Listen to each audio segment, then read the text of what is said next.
1, 2, 3, 4.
Hey folks, welcome to Guitar Daily. It's Nick Granville. I'm here to talk about music and stuff with you. It's my daily thing I do on YouTube.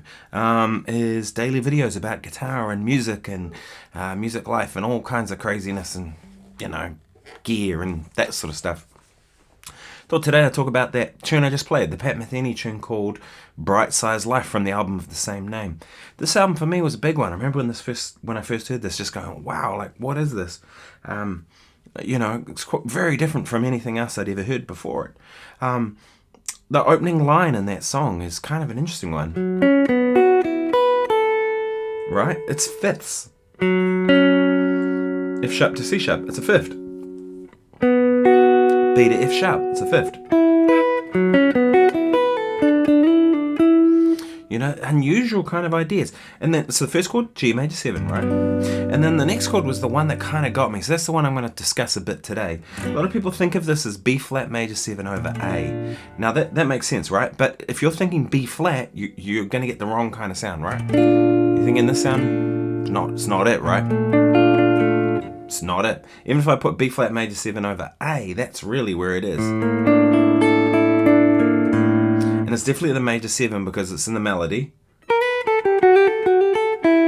Ends on an E. And this is why I always say too that, you know, when you look at charts, they often will just say B flat major 7 over A. It's really B flat major 7 sharp 11 over A. The E in the melody, sharp 11. But the thing with that chord is it's not, to me, it's not a B flat sound at all. To me, it's an A type of sound.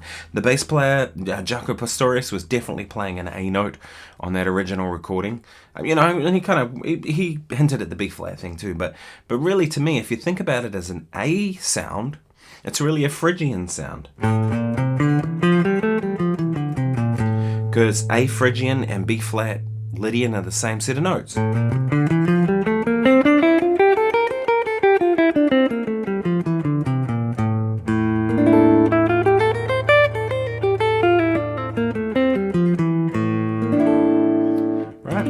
It's most definitely that tonality. So that's the way I think about it. G major to A Phrygian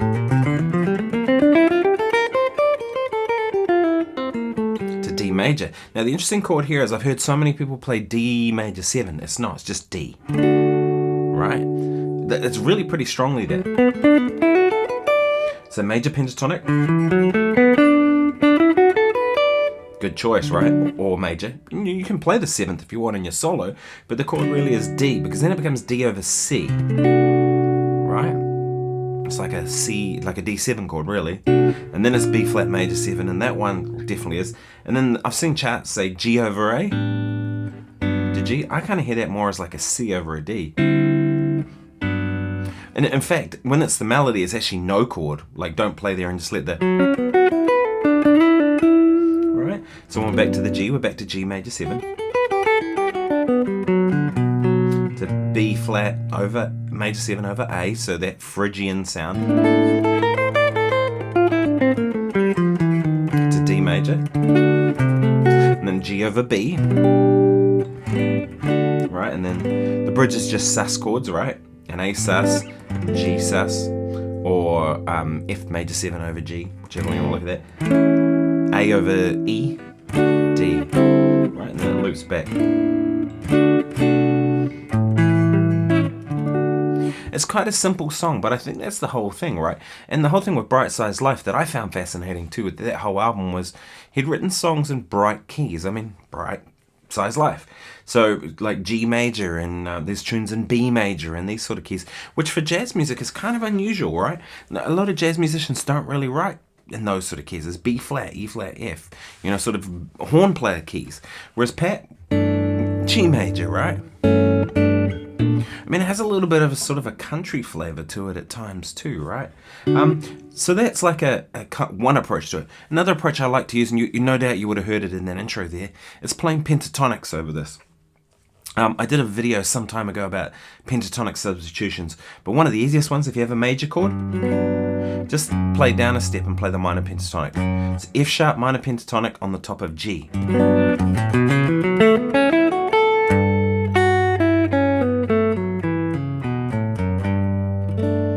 It's a good sound. Now the thing with that, if you think about it, 7, 9, 3, sharp 11, 6, 7. No root note, right? So it's pretty cool. Alright, and then same on the B flat. We just go down a step to A.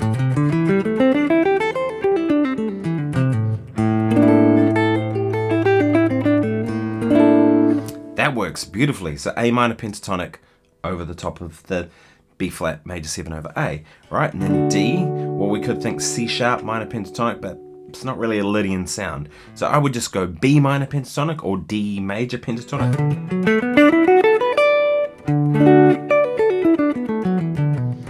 Same thing again, right? And then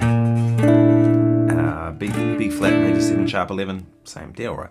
And much of all of that is the same. The only other pentatonic thing that I'd probably change is when you get to the bridge section, right? We have a G over an A, or a G major 7 over A. And my trick for sus chords, and I use this all the time, is instead of playing an A, I actually move up a tone and I play B minor, and I play B minor 7 over the top of A. If we look at what's going on there, in the key of A, we have D. If I go backwards, we have D, which is the sus4, B, which is the 9, A, which is the root, F sharp, the 13, and then E, which is the 5th. So all good notes.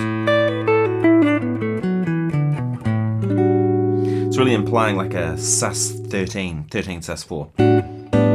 Right, and then I do the same on the G. I just think up a tone and play A minor. Over E, and so on and so on, right? So there's a couple of little strategies that you could apply to Bright Size Life. It's a great tune.